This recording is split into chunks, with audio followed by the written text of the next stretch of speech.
Hello, good morning everyone, नमस्कार। सो मैं सूरज कुमार आप सबों का स्वागत करता हूं आज के इस नए लेक्चर में। And this is basically for class 9th science में हमने फिजिक्स से स्टार्ट किया था motion chapter. And this is basically lecture number 2। Lecture number 1 जो था इंट्रोडक्टरी लेक्चर था, और यहाँ हम लोग लेक्चर नंबर 2 डिस्कस लेक्चर 2 के साथ आपके साथ आए हैं, है ना। लेक्चर 2 मोशन, है ना। तो मोशन को हमने बेसिकली उसका इंट्रोडक्शन देखा था चैप्टर्स का, कि what we will have to study in this chapter, and some basic points देखे थे। That is only we had discussed earlier, but right now बड़ा ही इंटरेस्टिंग लेक्चर है, और इसमें ना हम थोड़ी थोड़ी चीज़ें देखेंगे। तो पहले तो फिजिकल क्वांटिटीज़ के बारे में देखेंगे, है ना। फिजिकल क्वांटिटीज़, ठीक है। फिजिकल क्वांटिटीज़ क्या होते हैं? देखो, इन फिजिक्स साइंस में फिजिकल क्वांटिटीज़ किसको बोलते हैं कि वैसे क्वांटिटीज़, वैसी चीज़ें जिसको मापा या तोला जा सके उनको हम फिजिकल क्वांटिटी बोलते हैं। दैट कैन बी मेजर्ड, उसको हम बोलते हैं फिजिकल क्वांटिटी, है ना। जैसे कि मेरी हाइट कितनी है, तो 167 सेंटीमीटर है, ऐसे। या इसका वजन कितना है, इतने केजी है। या बात समझ रहे हो, यहाँ यहाँ का तापमान कितना है, तो इतना टेम्परेचर है ना। तो ये सारी चीज़ें क्या है, फिजिकल क्वांटिटीज़ है। वैसी क्वांटिटीज जिसको दैट कैन बी मेजर्ड, जिसको हम मेजर मापा या तोला जा सके, उनको फिजिकल क्वांटिटी बोलते हैं, ठीक है। अब ना हमें थोड़ा जान लेना चाहिए। जैसे ना हम लोग हिंदी में पढ़ते थे स्वर और व्यंजन। स्वर अपने आप में पूरे होते हैं, व्यंजन में स्वर मिलके व्यंजन बनता है ना। मतलब व्यंजन में स्वर की भी सहायता लेनी पड़ती है। तो ऐसा फिजिकल क्वांटिटी, एक तो फंडामेंटल क्वांटिटीज होते हैं, है ना। एक होता है फंडामेंटल क्वांटिटीज, एक होता है डिराइव्ड क्वांटिटीज, है ना।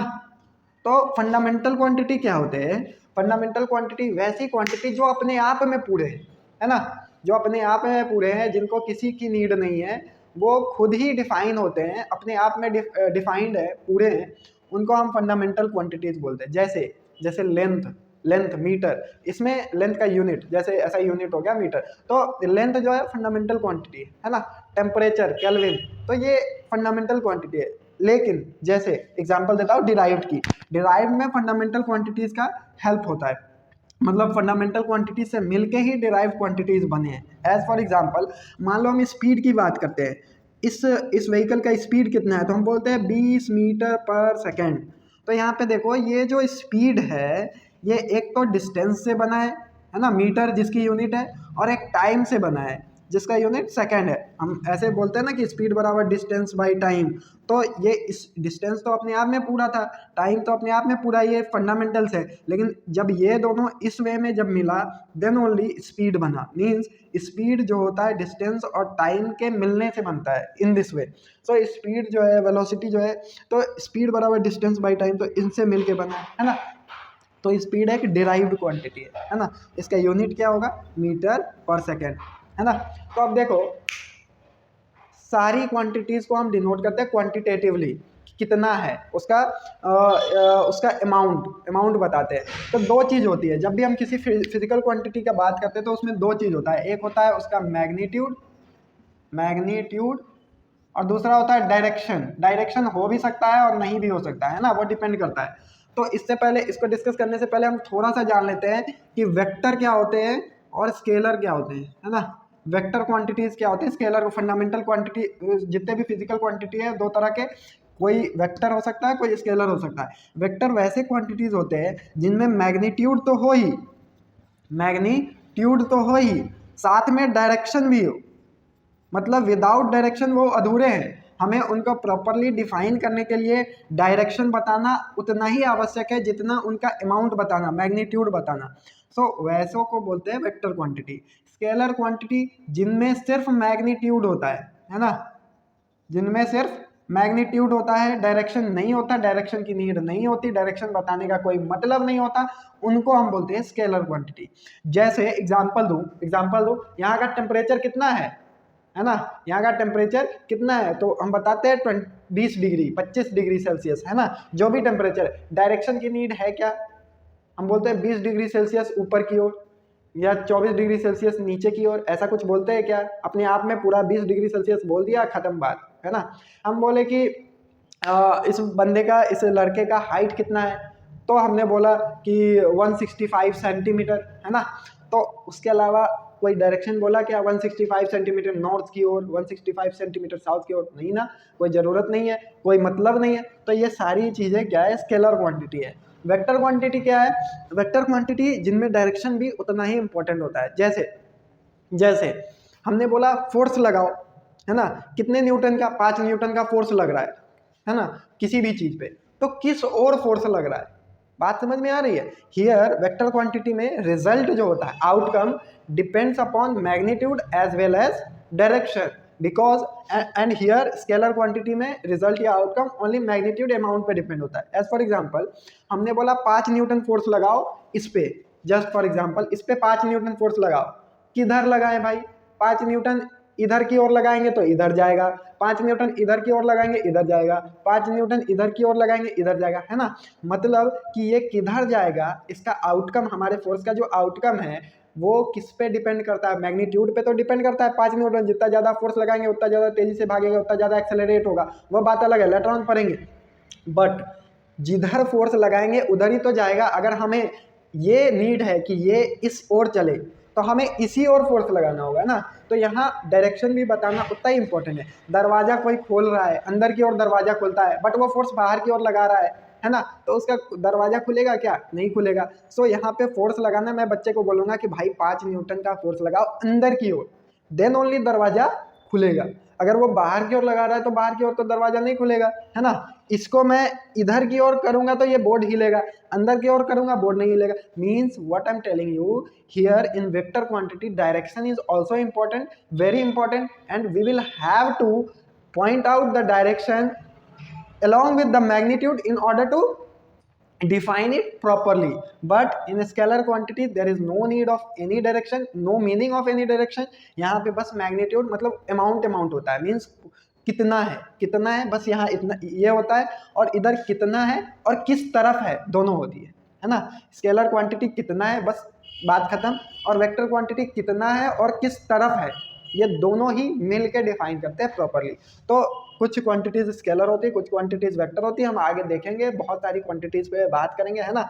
ये बेसिक्स है, अभी इसमें और भी बहुत कुछ पढ़ने हैं तो वो बाद में हम डिस्कस करेंगे, है ना, as per hour syllabus class 9 के हिसाब से। तो ज़्यादा कुछ डिस्कस आज करेंगे नहीं, है ना। अभी हम सबसे पहले अपना सबसे बेसिक चीज़ डिस्कस करेंगे, है ना। अभी हम डिस्कस करेंगे जो हमें पढ़ना है, डिस्टेंस क्या होता है और डिस्प्लेसमेंट क्या होता है, ये n है, ठीक है। डिस्टेंस क्या होता है और डिस्प्लेसमेंट क्या होता है। देखो डिस्टेंस क्या होता है, देखो when a body starts moving, ठीक है, तो हमने पहले पढ़ा था कि मोशन क्या होता है। तो when a body starts moving, move करना शुरू कर दिया, उसने चलना शुरू कर दिया, समय के साथ उसके स्थान में परिवर्तन आना शुरू हो गया, है ना, तो वो मूव करना शुरू हो गया। तो दो चीज़ें निकल के आती है, एक डिस्टेंस और एक डिस्प्लेसमेंट। तो मान लेते हैं कि बॉडी अभी ए पे है ना, और चल के आने वाले समय में चल के बॉडी यहाँ पे पहुँच गया बी पे, ठीक है। बट ए से बी तक जाने का पाथ जो था, अभी के लिए मान लेते हैं ये था, ठीक है, ये था, ठीक है। तो डिस्टेंस क्या होता है? डिस्टेंस होता है length of actual path, total length of actual path. Actual path जो कवर किया है बॉडी ने, जो पाथ जिस पाथ पे वो गया है ए से बी तक, उसका एक्चुअल लेंथ को हम डिस्टेंस बोलते हैं, एक्चुअल लेंथ को, ठीक है। और ये स्केलर क्वांटिटी है, क्या है? स्केलर क्वांटिटी है, ठीक है। जस्ट सपोज ए ये है, बी यही था, है ना, और ये ऐसे घूम के बी पे गया, रास्ता जो था ऐसे था। तो इस पाथ का जो एक्चुअल लेंथ है ये क्या है? डिस्टेंस है, ठीक है। इस पाथ का जो एक्चुअल लेंथ है वो है डिस्टेंस। बट यहाँ डिस्प्लेसमेंट की बात करें तो डिस्प्लेसमेंट क्या होता है? Shortest distance between initial and final position. Initial position मतलब पहले का पोजीशन जो बॉडी का ए था, और फाइनल पोजीशन जो बी हो गया, है ना। तो इनिशियल पोजीशन ये है, फाइनल पोजीशन ये है। तो shortest distance between initial and final position जो होता है वो होता है डिस्प्लेसमेंट। शॉर्टेस्ट डिस्टेंस, सबसे शॉर्ट डिस्टेंस क्या हो सकता है ए बी के बीच में? तो straight line path between A B, straight line path between A B. तो ये हो जाएगा डिस्प्लेसमेंट, है ना, और ये हो जाएगा डिस्टेंस। ठीक है, तो डिस्टेंस और डिस्प्लेसमेंट में अंतर समझ में आया। डिस्प्लेसमेंट क्या है? वेक्टर क्वांटिटी है, इसमें डायरेक्शन होती है किधर से किधर, फ्रॉम इनिशियल टू फाइनल। इसका डायरेक्शन क्या है? From initial to final. अब देखो, अब बात को समझो। अब मैं बहुत ही बढ़िया बात समझाता हूँ, है ना। देखो, डिस्प्लेसमेंट होता है, डिस्टेंस होता है length of actual path, displacement होता है shortest distance between initial and final position. अब समझो, मान लो कि ए ये है और बी ये है, ठीक है। एक बार बॉडी ने ऐसे ट्रेवल किया तो डिस्टेंस ये हो गया, दूसरी बार बॉडी ने ऐसे ट्रेवल किया तो डिस्टेंस इस पाथ का जो लेंथ आएगा वो हो गया, तीसरी बार बॉडी ने ये ऐसे ट्रेवल किया ए से बी, तो इस पाथ का जो लेंथ होगा वो होगा। मीन्स कि डिस्टेंस जो होता है, डिस्टेंस डिपेंड्स अपॉन पाथ, है ना। डिस्टेंस डिपेंड्स अपॉन पाथ, जिससे बॉडी होके गुजरता है। डिस्टेंस रास्ते पे डिपेंड करता है कि ए से बी तक बॉडी किस वे में गया। इसके पास कोई भी डायरेक्शन नहीं होती, नो डायरेक्शन, है ना, नो डायरेक्शन। बट डिस्प्लेसमेंट तीनों ही केस में सेम ही है, स्ट्रेट लाइन पाथ। ए से बी तक बॉडी गया, किसी भी वे में गया, तो डिस्प्लेसमेंट तो है shortest distance between initial and final position. इस वे से गया तो यही डिस्प्लेसमेंट भी हो गया, ऐसे होके गया फिर भी यही डिस्प्लेसमेंट हो गया, ऐसे होके गया तो फिर भी यही डिस्प्लेसमेंट हो गया। तो डिस्प्लेसमेंट के बारे में लिख सकते हैं, depends only on initial and final position. मतलब कि जब तक इनिशियल और फाइनल पोजीशन सेम है ना, पाथ कोई भी हो, कैसे भी बॉडी गया हो, जब तक initial and final position same है तब तक डिस्प्लेसमेंट सेम होगा, और इसके पास डायरेक्शन भी होगा क्योंकि ये वेक्टर क्वांटिटी है ना। तो डिस्टेंस को हम बताएंगे कि कितना उसने डिस्टेंस कवर किया, तो हम बताएंगे कि 20 मीटर कवर किया। लेकिन डिस्प्लेसमेंट बताने वक्त हम बोलेंगे कि 20 मीटर, या जो भी इसका डिस्प्लेसमेंट मान लेते हैं कि इसका डिस्प्लेसमेंट 10 मीटर का है, तो 10 meter towards this direction, 10 meter towards north direction, 10 meter towards south direction, है ना। इस वे में हमें बताना पड़ेगा डिस्प्लेसमेंट, और डिस्टेंस इस वे में, ठीक है। मींस डिस्टेंस डिपेंड करता है आपके रास्ते पे आप किस तरह से जा रहे हो, डिस्प्लेसमेंट उस पर डिपेंड नहीं करता। आपका इनिशियल क्या था पोजीशन और फाइनल क्या था position, that is only sufficient for displacement. और हर एक रास्ते में, हर एक वे में आपका डिस्प्लेसमेंट सेम होने वाला है, ठीक है।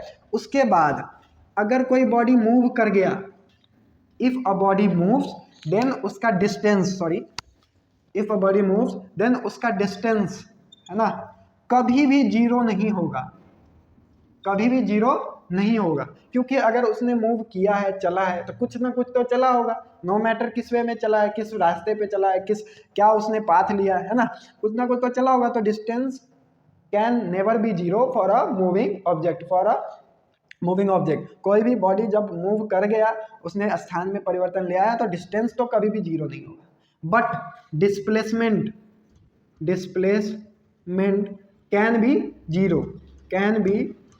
जीरो, है ना। डिस्प्लेसमेंट जीरो हो सकता है, कब होगा डिस्प्लेसमेंट जीरो? डिस्प्लेसमेंट जीरो तब होगा जब बॉडी का initial and final position same हो, किसी भी वे में, है ना। बॉडी मान लेते हैं यहाँ से गया, घर से गया, बाहर गया किताब के दुकान पे और किताब ली और वापस घर आ गया।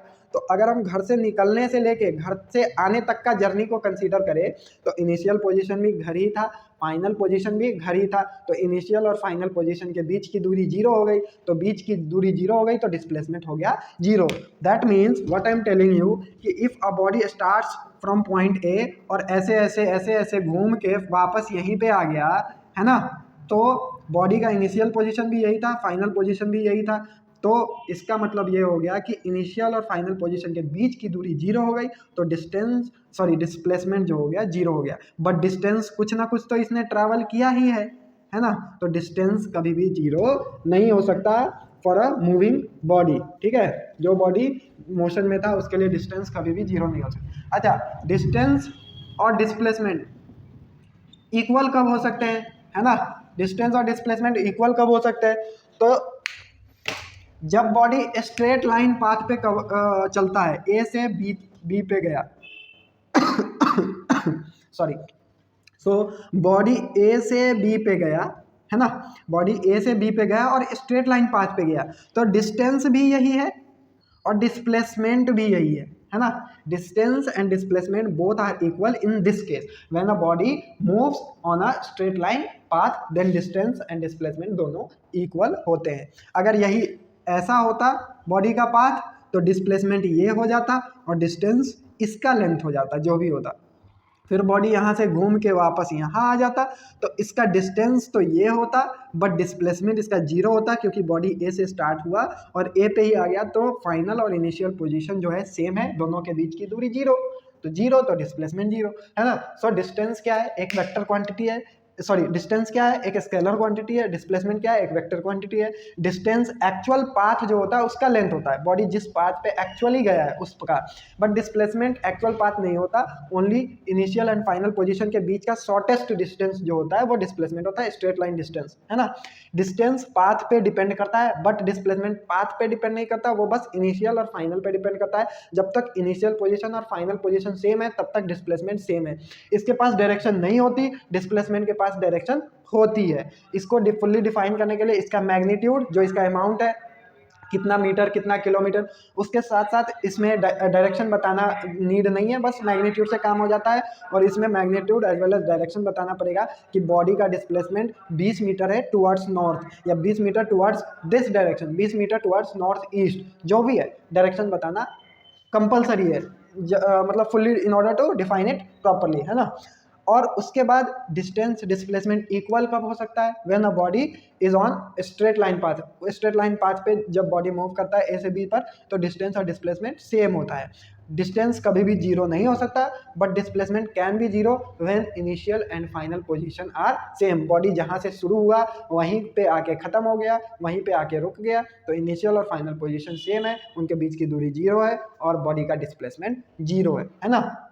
तो ये था आज का lecture, scalar quantity, vector quantity और physical quantity, fundamental and derived को हम एक बार और बहुत बढ़िया से डिस्कस करेंगे। उनके एसआई यूनिट्स, उनके यूनिट्स, स्टैंडर्ड यूनिट्स, कितने यूनिट्स हैं, क्या क्या यूनिट का सिस्टम है, सारा डिस्कस करेंगे आगे लेक्चर में।